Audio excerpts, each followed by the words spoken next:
Ouça esta história completa e se inscreva no nosso canal. Se não fizer isso, já sabe, né? Você será amaldiçoado. Haha, vamos para a história completa já que se inscreveu. Os planos da tarde mudaram. Início.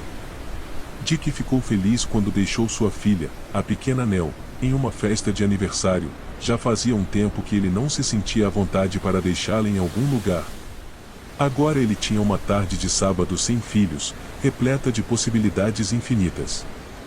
Talvez alguma marcenaria no galpão, talvez o último romance de John Grisham, mas a ideia de uma xícara de chá e um jogo de futebol o atraía mais.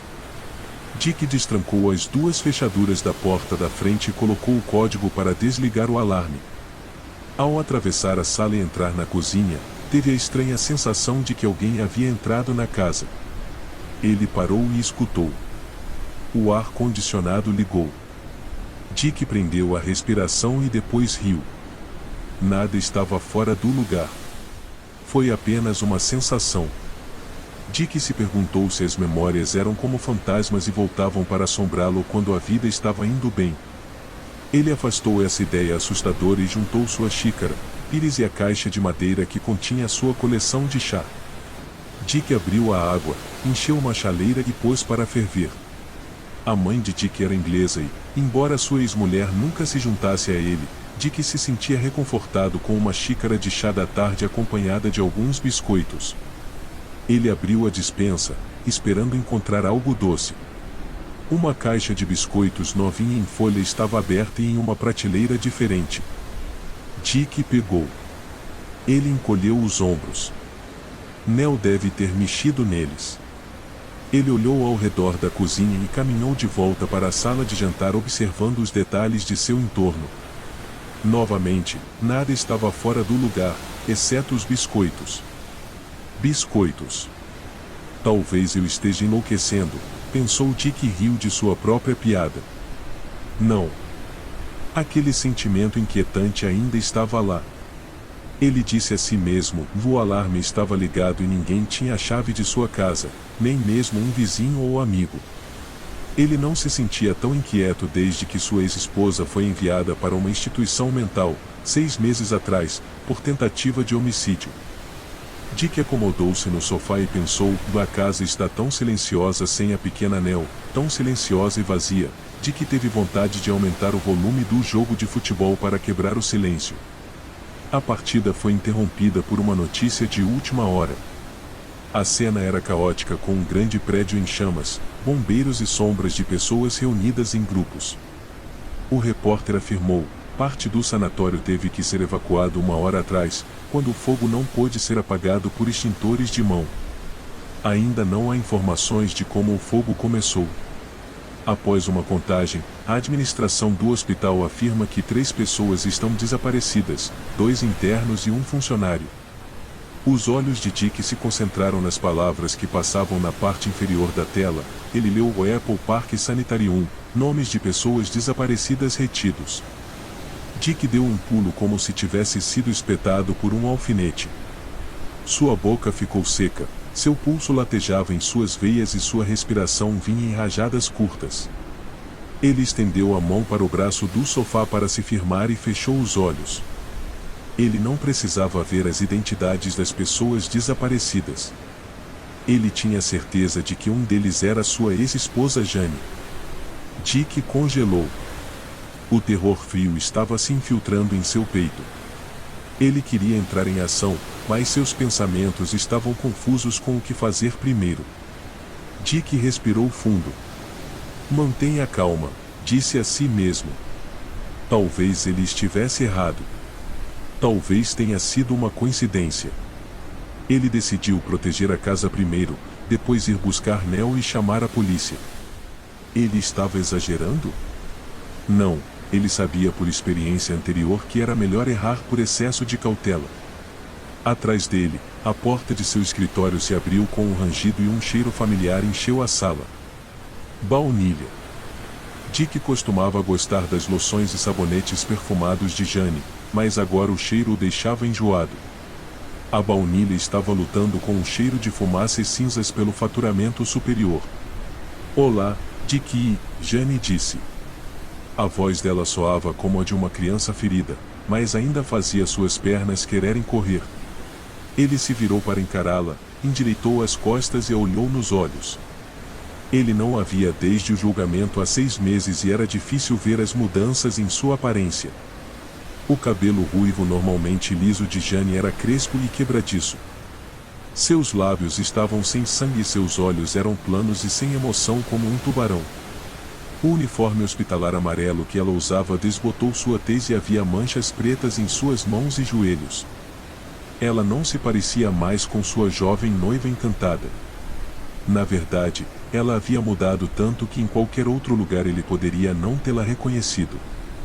O julgamento de Jane durou apenas algumas semanas.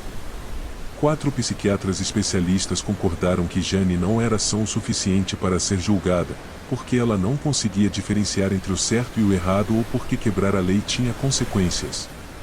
Dick nunca acreditou nos depoimentos dos especialistas, afinal, ele viveu com ela por 7 anos e nunca questionou sua sanidade. Ele testemunhou ciúme, raiva, depressão e euforia, mas nunca psicose. Não, Dick acreditava que ela estava em plena posse de todas as suas faculdades e sabia o que estava fazendo enquanto a observava manipular todos os relacionamentos em sua vida. Na noite em questão, Jane começou uma briga depois de receber os papéis do divórcio de Dick, que também estava pedindo a custódia total de sua filha Nell. Dick bloqueou os socos de Jane enquanto ela gritava obscenidades e ameaçava com violência. Quando os socos de Jane não estavam funcionando, ela pegou a estátua de porcelana dos noivos que ele deu a ela no dia do casamento e a quebrou contra seu crânio. Então ela começou um incêndio na sala usando álcool como acelerador. Eu disse olá Dick. É falta de educação não responder, disse Jane. Dick limpou a garganta antes de falar. Peço desculpas. Você me surpreendeu, eu não esperava te ver hoje. Certamente não na minha casa. A mente de Dick estava disparando novamente, ele mal conseguia acompanhar seus próprios pensamentos. Ela está aqui para me matar? O que eu faço? Os policiais sabem que ela está aqui? Estou curioso, porém, como você passou pelo meu sistema de alarme?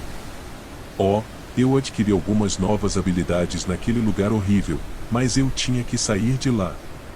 Não é um lugar muito agradável para se viver, sem jardins, sem música e sem liberdade.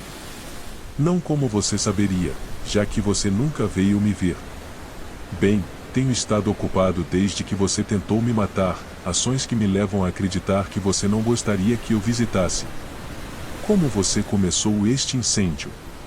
A coleção de uísque de um pobre coitado como sua última aventura de incêndio criminoso? Isso foi só para você, meu amor. Tive ajuda interna com este incêndio e minha fuga. Vocês, homens, podem ser facilmente manipulados quando se trata de sexo. Mas não quero falar disso, quero falar de nós. Você está com saudades de mim? Senti sua falta a cada hora que estive longe de você. Jane começou a se mover em direção a Dick. Seus olhos estavam dançando agora como brasas na brisa. Um som penetrante rompeu quando a chaleira anunciou que a água estava fervendo. Jane olhou para a cozinha e Dick aproveitou esse momento para correr pela sala de jantar. Ele derrubou as cadeiras pelas quais passou. Na cozinha, ele mandou pratos e panelas voando. Vidros se espatifaram no chão de ladrilhos, mas Jane não percebeu. Seu foco estava em Dick e nada iria ficar em seu caminho. Ela não correu, cada movimento foi deliberado e calculado, como uma aranha sabendo que sua presa está presa. Por que você foge de mim? Estamos destinados a ficar juntos. Sua voz se aprofundou, se não na vida, então na morte. Ao longo dos anos, Dick nunca levantou a mão para Jane, mesmo com todo o abuso mental e físico que ela o fez sofrer. Ele acreditava que um cavalheiro nunca deveria bater em uma mulher, mas todas as apostas estavam perdidas agora. Ele imaginou o rosto de sua filha e resolveu fazer tudo ao seu alcance para sobreviver. Dick agarrou a chaleira que ainda estava sibilando e atirou-a para Jane. Ela se abaixou com agilidade, Curvou-se para frente e pegou uma faca de trinchar que havia caído no chão. Dick deixou cair a chaleira. Ele se virou e correu para a porta dos fundos, olhando para trás para ver se Jane o estava seguindo. Ele tropeçou em brinquedos descartados no quintal e bateu na lateral de seu galpão. Dick estendeu a mão para a maçaneta, amaldiçoando por nunca ter instalado uma fechadura nela. Uma vez lá dentro, ele fechou a porta e puxou o cordão para acender a luz. A lâmpada balançava para frente e para trás, dificultando a visão. Ele sabia que só tinha um momento antes que Jane o encontrasse. Seus olhos procuraram sua bancada. Ele movia ferramentas e esvaziava gavetas, desesperado por qualquer coisa que pudesse usar como arma. A maioria de suas ferramentas eram pequenas para trabalhar madeira e só seriam úteis de perto. Ele pegou alguns itens e ligou o estabilizador. Dick ouviu Jane se aproximando do depósito de lenha. Ela estava cantando o This Magic Moment, a primeira música que eles dançaram no casamento. Esperançosamente, pensou ele, será a última música que ela cantará. As mãos de Dick tremiam de adrenalina e ansiedade quando ele se posicionou longe da porta, pronto para lutar por sua vida. Jane empurrou a porta, com os braços erguidos e abertos como se estivesse fazendo uma entrada dramática, ainda segurando a faca.